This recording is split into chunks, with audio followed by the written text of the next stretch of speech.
This is a conversation about journalism in 2017 and how journalists need to prepare themselves to think about their role as practitioners. So I've been doing this for a little while. I've been a journalist for a while, been a photographer for a while, been writing about technology for a while, and I've also been doing projects that make use of and take advantage of digital technology.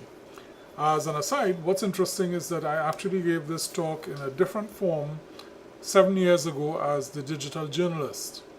And when I went back to that whole presentation, there was not one single slide that I could use because everything had changed in 7 years.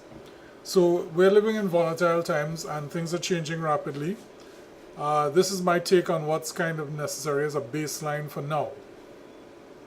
So some of us may not all be ready to make the jump. Some of us may have been forced to make the jump because of circumstances. Some of us are planning and preparing. It's different folks at different stages of this process, but there's no question that the nature of journalism now demands that you be ready to make a jump of some kind. So in the old days, journalism was about broadcast, and messages were once part of the time news broadcast and publication. The media house was held as the final authority on the news that was being shared. And basically in the last 5 years or so, everything about that has changed, enabled by social media and third generation internet engagement and sharing of information and factoids. So news is now a collaborative project. It's shared and curated by individuals across digital platforms, and messages gain value and authority through the endorsement of sharing. You share something and of course it gains traction that way. So the media landscape. The news consumer demands engagement and transparency from the news creator. There's no question that you can be a practitioner now and hold yourself aloof from that.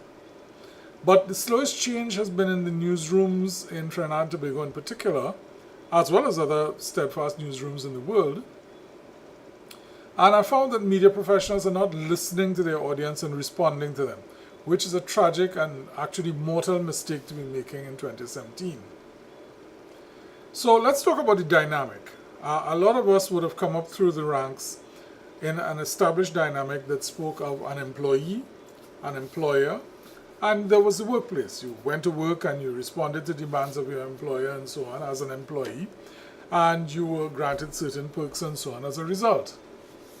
The current reality now is one in which the journalist is a creator of information or a gatherer of facts into a particular style of messaging. To be successful, you need to be a collaborator. You need to work with different people. You need to work with different platforms and so on in order to be able to carry that message efficiently into the digital realm. And instead of a workplace, it's really just you and your device. Where you're working can be anywhere, and where you're transmitting from can be anywhere.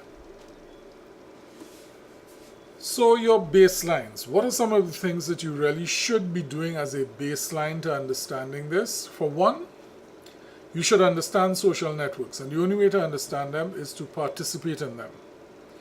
To understand online publishing, you really should publish. And to establish a presence in this space, you must engage with the people you hope to be reaching as your audience.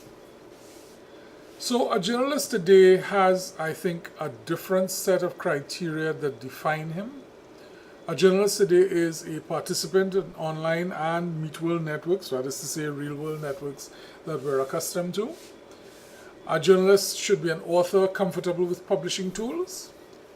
He or she should be an information entrepreneur. If you happen to be a visual specialist, you should be able to do basic writing.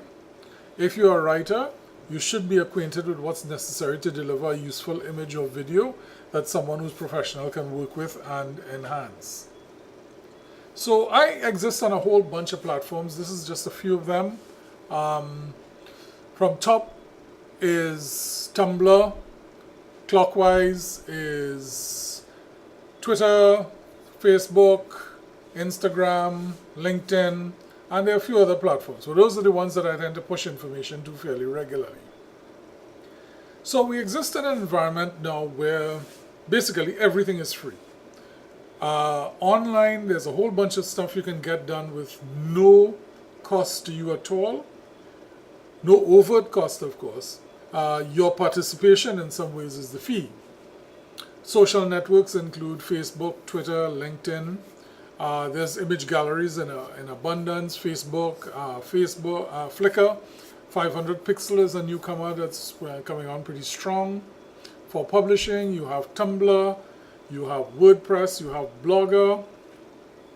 Graphics tools, I'm aware of Canva, I'm sure there are others. And for video image editor, there are online tools, but pretty much every operating system has some kind of video image editor built in now. So a communicator as publisher. So you're looking at a situation where the cost of creating a basic platform for communication and sharing is zero. You could contribute to Tumblr, you could contribute to Medium, you could contribute to Facebook. The cost of doing that is nothing. But working in new mediums demands new approaches and of course brings new responsibilities. At the core of all that is understanding that if you are to become a source of information, you must do so in ways that are reliable and trustworthy. In short, you're fulfilling the ongoing mandate of the journalist in new mediums, but using the same principles that you've been working with all of your career so far. So let's look at broadcast models. WordPress and Tumblr, these are blog platforms that allow you to build presence and audience. For me, I use Facebook and Twitter to push news bursts and links to longer reads using these platforms. They're not my primary publishing resources. Instagram and Flickr are great platforms for image curation and visual messaging. A lot of professional people are now using Flickr as a way to distribute large collections of images very easily. I use Instagram for something very specific, and we'll sort of touch on that a little later on. So, smartphones. All of these tools are sort of coalescing. Apple's iPhone X is as fast as some of its low-end laptops. Top-of-the-line mobile phones run hardware that's better than laptops of as recently as 4 years ago. Tablets, of course, are being supplied with ever more capable software. And on top of all that, you have broadband access, which makes online tools viable. I mean, you don't actually have to download apps to do some things anymore. Now, we all kind of knew what a journalist used to look like. So let's think about how that works out now and what a journalist should know and why. Every journalist, I think, should know how to take a good photograph. It's been established that a post without a picture just simply disappears. Text only is history. You should know how to shoot and edit basic video because posts with video are the ones that are most likely to be viewed. You should know how to write a clear journalistic sentence and caption because pictures and video are great, but they do benefit from words that clarify and simplify people's understanding of what they're about to spend a minute or two, or maybe as long as 5 minutes looking at. So, as a journalist, it was once enough to just be a journalist. So you can't think of yourself as just a junior reporter or a senior reporter anymore. You must become the person who does a thing, a specific thing, or maybe several things. So consider choosing a beat or a topic or a subject that you love because you're going to be married to it for a long time. I've been married to BitDepth for 22 years. We're still going strong. We've had problems, but it's something that I enjoy doing and have always enjoyed doing, and I've never regretted. And once you make that commitment to doing it, don't be shy about doing it. Do the work, promote the work, publish the work on your own if you need to, and own it. Just make sure that it's aligned with you and that people associate you with it. So you should know how to use a content management system because basically everything that's being published now is being published in a content management system. Tumblr, Blogger, and WordPress are well-known content management systems. Some people roll their own at considerable expense. But the basic principles are the same. Everything goes into a database, and that information becomes part of a huge pool of stuff that can be found and published on demand. You should know basic HTML, because as long as you're working on the web and you're doing any kind of publishing, at some point you'll need to understand basic HTML. And honestly, you'll probably need to know some basic CSS as well. I wrestle with that. I'm not a coder at heart, but I can sort of stumble through some basics. You should know how to promote your work, because you want it to be seen, so you should know the tools that are necessary and valuable for doing that. Tools that allow you to schedule, tools that allow you to simplify the process of sending work out. I'm currently using a tool called Missing Letter, and I also use another tool called Hootsuite.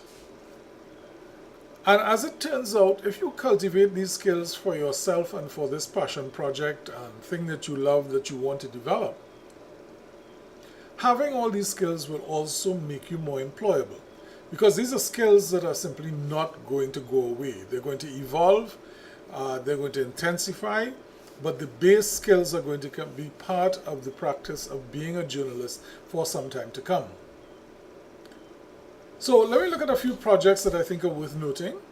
Outlash, A Big Box of Crayons, Afrobella, Etc. Buzz, Wired 868, and Trinidad Carnival Diary, and New Source. Outlash was a project that I was involved with as a photographer. A young lady called Carol McIntosh approached me and said, hey guy, how do I get somebody to photograph for me for this project that I'm doing? And I said to her, well, what you should do is ask.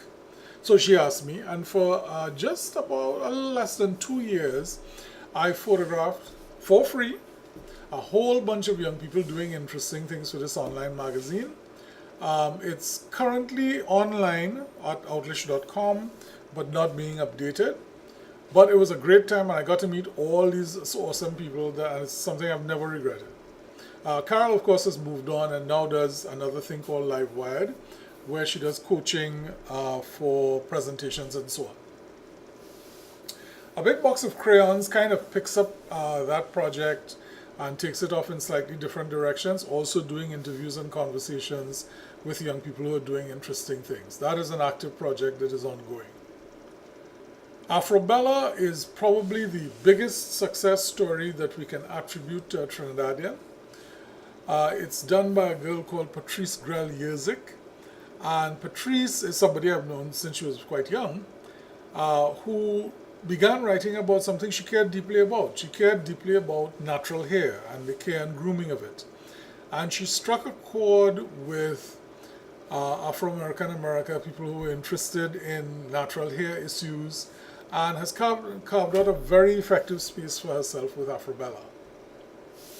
Another one worth looking at if you're into entertainment is Etc. Buzz. It's now called ebuzztt.com. It's been around for a little while, published by a former Guardian reporter. It's a nice project that shows what you can do, taking things that you know in journalism space and moving it onto the net. Wired 868, a project of Lasana Liebert, is probably the most successful local project that I'm aware of as a publishing concern. It gets moderate advertising, but Lasana is making a go of it, and it's a pretty solid thing. It specializes in sports and has a side helping of political satire. So, to do this thing, I think it's necessary that you pivot your perspective. As a journalist, you're assigned to do things, you write a story, you bring it back, you write it up, you publish it, and that's the end of it. It just goes out into space. You need to pivot that perspective and start thinking about it from the perspective of the person who is going to be reading, viewing, or consuming this information that you were previously just putting out to space in great hope. You need to think about who's the audience. Why would somebody want to read or view or listen to you? What's the unique proposition that you offer? And how will you distinguish your material?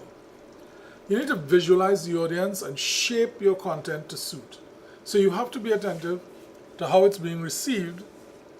And the really cool thing about modern online publishing is that you have almost continuous streams of data telling you what people are responding to, what they're not responding to, and to some extent who those people are in very broad terms, so you can begin to get a really good idea of who your audience is and what they're keen on.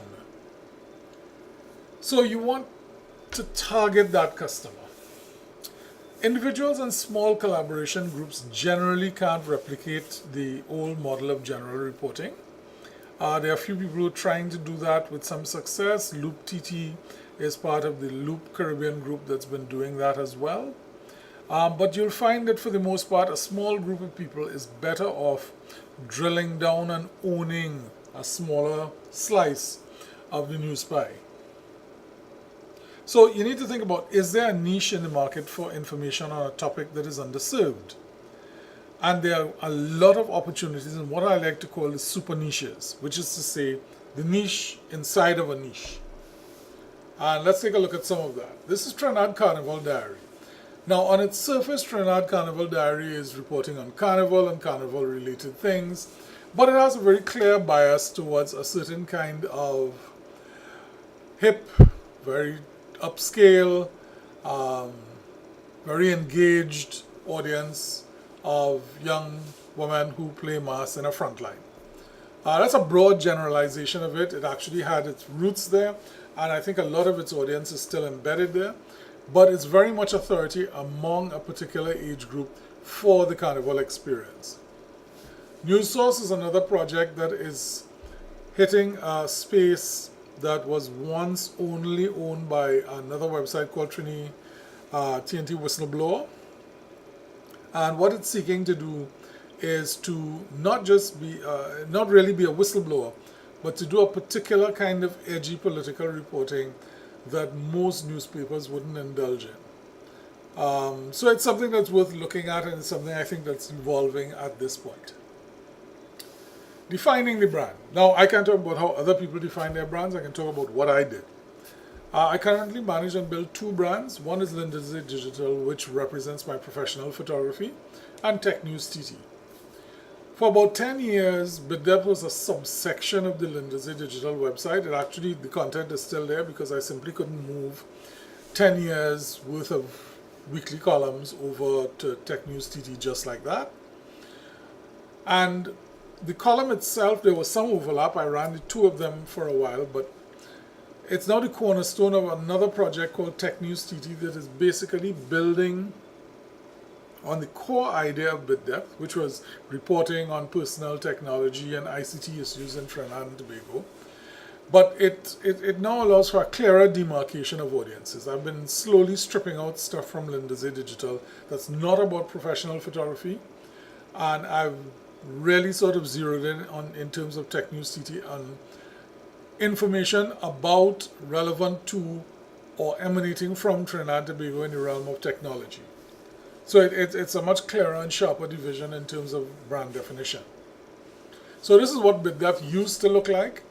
The catch with this is that you could sort of look around BitDepth inside there, but if you hit home, you'd sort of end up here, which is confusing. This is my homepage for people who are interested in photography. And really, when you come here, I don't want you to be looking for BitDepth. I want you to be looking here at executive portraits and the stuff that I do for money. So it was a confusing thing that I've tidied up just a bit. So now I have this purpose-built space, a news website called Tech News TT, and you pretty much know what you're going to be getting there if you go to a site called Tech News TT. You may not know, but it makes itself apparent. What I've been doing there is wooing an existing community to coalesce around a natural reporting space. So there are some people who sort of stopped by and said, you know, I have something I'd like to say about this. When I do get comments, they tend to be rich comments. There's some people who've chosen to write for this space, which is great. So it began with BitDepth. I did some additional reporting that I also put in there that was also relevant. And one of the things that I added from early on, because of how it got its genesis, is press releases from the ICT sector locally.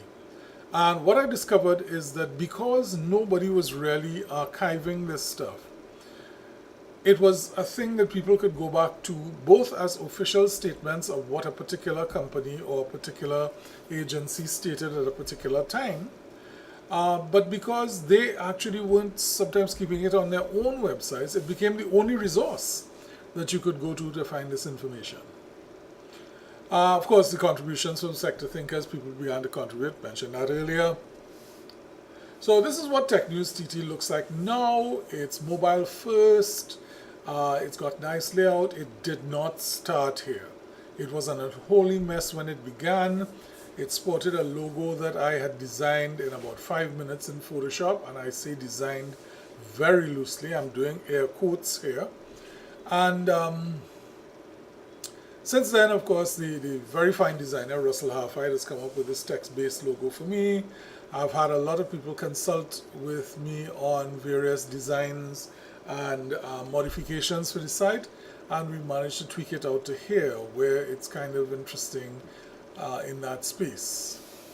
So your medium is going to shape the message. Internet-enabled communications are not just faster, they're also fundamentally different. The reporting has to be shaped for both the medium and the audience's expectations rather than your deadline and your schedule. So what you want to do is you want to put the focus on what the consumer of news expects. That said, while there is an ongoing emphasis on speed, getting the information out as quickly as possible, as a practicing journalist, you want to use speed. And of course, you cut back on verbiage then, because you want to stick to the facts at that point. But otherwise, when it doesn't matter so much, you go with depth and resonance. One of the things I'm fond of doing is getting basic information out, tagging the post as one that's going to be updated as information comes to hand, and then updating it. So you can come back to that piece during the course of a day or 2 days, and additional information will be added to it to enrich the content profile. And the reason for that, of course, is that this is our competition. This is smartphones and tablets at the Papal Conclave at the Vatican. And this is what people do. People are going to take pictures of stuff, even if it seems to be threatening them. So all this stuff is going to be traveling out onto the net rather quickly. So the question of whether or not you're going to be breaking news is not so much deciding factor in the journalism mix, I think, anymore, as it is how you're going to interpret and contextualize news. So one of the tools that we use for this, of course, is the smartphone. Smartphones have come in leagues in the last 5 years. When I saw what was happening around 2013, 2014, I decided I would take a deep dive into the capabilities of a modern smartphone camera. And then, of course, the capabilities of the device for live or near live reporting. And finally, its capabilities for creative short promotional videos. So this was the first project I did. It was a project called 2015 365, where I tasked myself with finding some sort of interesting picture each day for a year. So it started on January 1st, 2015. It ended on December 31st, 2015. And there'd be some days where I have, awesome number of great pictures, like 15 great pictures because I was in an awesome place. And there'd be other days when I simply forgot. And it'd be 9 o'clock in the night and I'd be hustling to find a picture to put. Out of that experience, though, I got a really good sense of what smartphones can and cannot do. So that was a great learning experience. These were some stories that I reported, and this was the smartphone photography that accompanied them. On the left-hand side is the guy who brought down a Tesla to Trinidad and Tobago. On the right-hand side was the launch, I believe, of the Galaxy 7. So when I started off with this, I decided, I'd use the phone to report on stuff. Of course, the first thing I did is I just post stuff on Facebook. So I'd say, okay, Marshall is signing with Digicel. Here's a picture while he's performing, and push that out while it was happening. This was another example of that. This is a meeting at Microsoft that was happening at the Chamber of Commerce. So you tag that and say, okay, fine, I'm sending that out. That's great. This is my kind of wish list item. I've actually been waiting on it for a year. It's a tool from a company called Sentio that basically packages a high resolution monitor screen, a keyboard, an internal battery, and it uses your phone as the CPU. It's called the Superbook, and I'm kind of really hoping I get this before the end of the year, but it's starting to look like next year. It's taken a really long time to come to market. In the meantime, because smaller is always better, I've sort of retrofitted this old tablet keyboard to use as a kind of ratch thing where I do reporting on this, and that has enabled the possibility of this, which is where I can do a smartphone thing where I can edit and review on the phone, post directly to the website, and then archive the assets after the fact. I can alternatively tone and prepare material on the computer, or just take the raw images and text from here, process that on a CPU, normal computer system, and then of course edit and transmit for publication. So this need for speed. In 2017, the accelerating speed of news distribution is the only constant that we're operating with. Journalists must be there early with verified information and relevant image assets, otherwise there's kind of no purpose for us to be. And the first story tends to be the one that travels furthest. But a story can be developed online while it progresses. So you need to own stories, you need to own beats by being both accurate and appealing. So this is a story I actually reported. This story was filed before these folks got up from the head table. And it's very blunt. It's just straight to the point, the raw facts that people needed. And I added afterwards a link to the press release on the acquisition from both Massey Communications and TSTTV Mobile, which I also archived on the website. And this was the lead-in to the full story, which you'll see down there, linked there as Buying to Bigger, which was the full report on it. But this was good for a really large number of hits because I scooped everybody. This was out on the net, on my website, as soon as it happened. Another example of slightly longer reporting. It was a longish event, so I had some time on my hands before it was finished. So I basically wrote the whole story, dropped the pictures in, and filed the story before I left. Again, you're there, you have the capability, you've got the time. Why save it for later? You can file it right away. This is an example of my video work with smartphones. It's a series of videos that I've been doing showing stuff on devices that I'm reviewing. So you can go to that link and see the video that's supposed to be here. So where would smartphones go? I think we have a pretty good idea of where that's happening. Smartphones have basically killed the market for low-end point-and-shoot cameras. As I deliver this, Nikon just shuttered an entire factory that specialized in their point-and-shoot cameras and decided to blame people who were using smartphones. Smartphones now have pretty robust storage and fast processors, and there's a lot of capabilities that are waiting to be unlocked through software. And this is definitely going to be a growth space for technology development. These are some of the rigs that people have been using to turn smartphones into professional video cameras. And this is one that allows you to use full DSLR or SLR lenses on a smartphone. Hefty and kind of complicated rigs, but for the folks who need that, that's great. Now you start collecting videos, you start collecting photographs. You need to be spending some time thinking about managing image assets. Simple fact, you are now the IT department. You have to invest in robust systems to protect the intellectual property assets that you create. You'll need backups of your material, and you'll need backups of those backups. If you're not conversant with this sort of thing, it's a good idea to seek advice on how to create robust systems that allow you to recover from problems and hardware failures. It's hardware. It's going to fail. That's just one of the realities of the thing. All we can do is prepare for it so that we can recover quickly. This is my home system. Well, home office system. It's got a whole bunch of hard drives and stuff. And this is how it links together. I've got a huge tower with a whole bunch of drives in it. The 8 terabyte drive actually backs up everything inside the server. The server and the laptop that I use are linked via gigabit Ethernet. I've got some other drives that are on nearline. They're connected by hard connectors to the computer system. And there is also a cloud-based backup system that is running as well.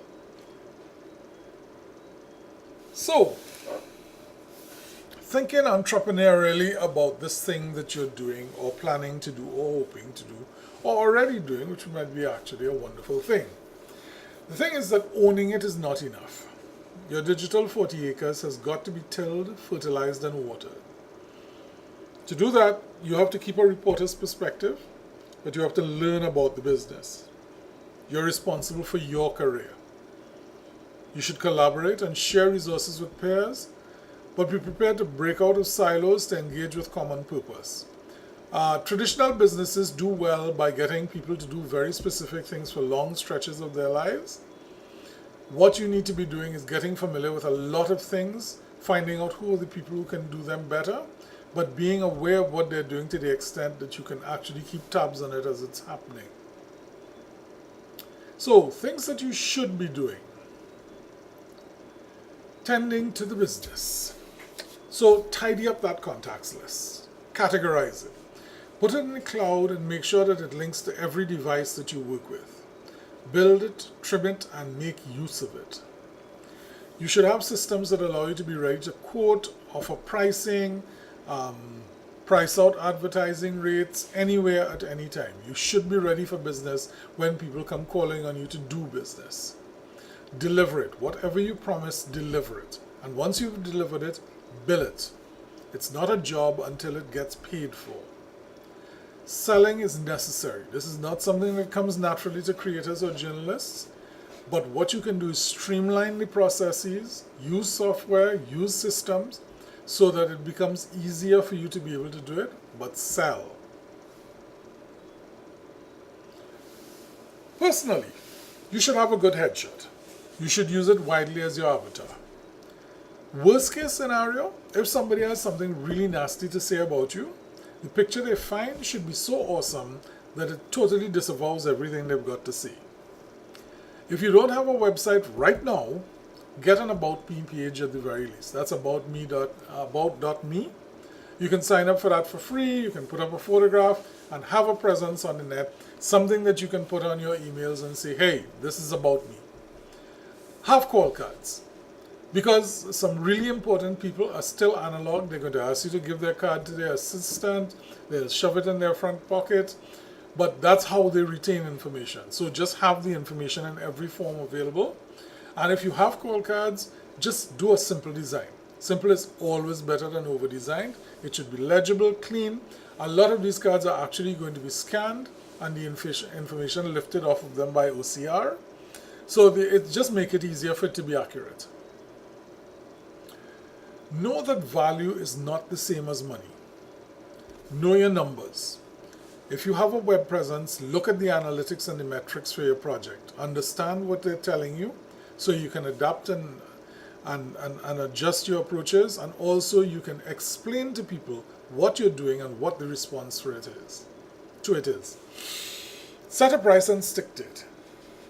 And here's the truth. You will not make it up on volume.